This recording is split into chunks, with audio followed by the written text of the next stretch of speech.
The Engineers Bill will shortly be introduced in the National Assembly as part of government's effort to guarantee that engineers carrying out public works are held accountable. That was disclosed by Minister of Public Works, Edghill. Very soon, I'll be tabling in the National Assembly the Engineers Bill. And that will bring a new level of accountability for engineers. And part of that bill will be with how we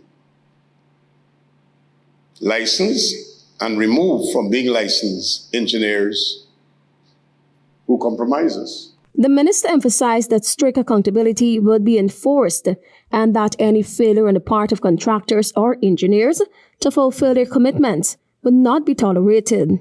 None of us want to hear a bridge that we supervised fell down. None of us want to hear a building that we signed off on collapses.